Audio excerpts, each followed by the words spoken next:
kill Heydrich, said Moravec, and his president seemed concerned he might have already admitted defeat, until he added, but 2 men might. Only 2? With help from others. Benesch seemed satisfied Moravec had already been giving the mission serious thought. And you could find me such men? There are many who wish for nothing more than the opportunity to continue the struggle against the Nazis. So yes, I can find you 2 men.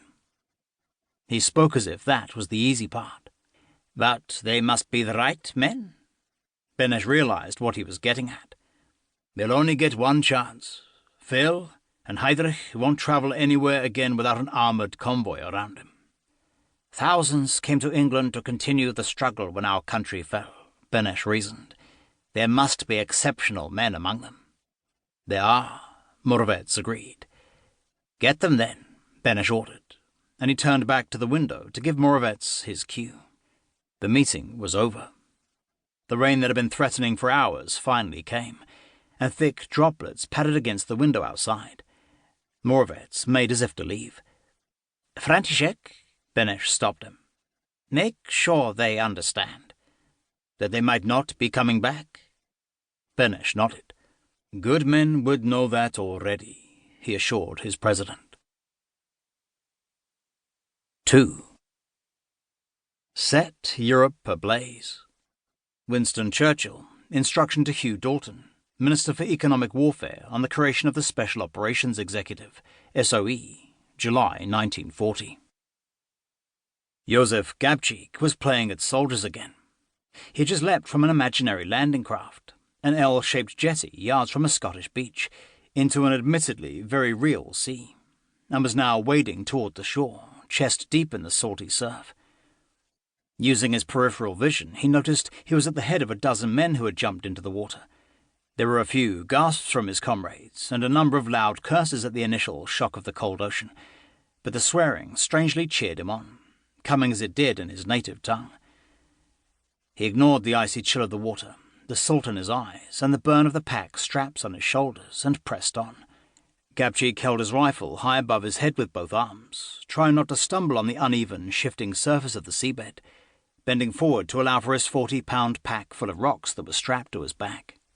He advanced as quickly as the buffeting of the ocean would allow. A few more steps, and he was pulling himself free from the grip of the water, which tugged at his soaking fatigues, weighing him down, and he became instantly aware of the harsh cries of the 2 British non-commissioned officers, or NCOs, waiting on the shingle. "Move yourselves! Move yourselves! Get out of there now! This is not a fucking tea dance!" Both men were with the Special Operations Executive, and, with the sadistic enthusiasm to which Gabčík had become accustomed, were hell-bent on turning him into a commando.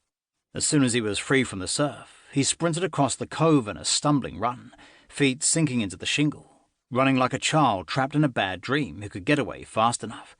His lungs heaved under the exertion, and the breath caught in his throat before being expelled in little clouds of vapour that were immediately left behind him as he powered forward. Now he was almost there, he could make out the giant shadow of the cliff face in front of him, even though his head was down to avoid the pretend bullets of an imaginary machine gun they were assured was on the cliff tops. "You're fucking dead, Kubish!" screamed the Glaswegian corporal, "unless you get your bastard head down." Like Gabčík, Jan Kubish would barely have understood a word from the Scotsman's mouth, but they could have both easily picked up the meaning. That's what it was like here. A few half-comprehended phrases of command were all they had to cling to. That and a desperate yearning to one day return to their homeland to fight the Germans who occupied it. Till then, their world was a completely foreign place. These defeated Czech soldiers awoke each morning in a Scottish barrack block in Malek, to be ordered around by officers they could just about understand. As for the NCOs, they were a grim bunch of hard soldiers with varied and unusual communication skills. Everything was barked or yelled in a guttural holler. The few words of English he and his comrades had picked up were torn and tortured beyond understanding by these career soldiers. But that was fine. It was the same the world over, and Gabčík was a 6-year veteran of the Czech army, when it had an army. The NCOs were cursing now as some of the men made a slow and unsteady progress across the beach. "What's wrong with you lot? Are you all pissed or something? Gabčík, you short-ass little runt! Oh, you've managed to prove it."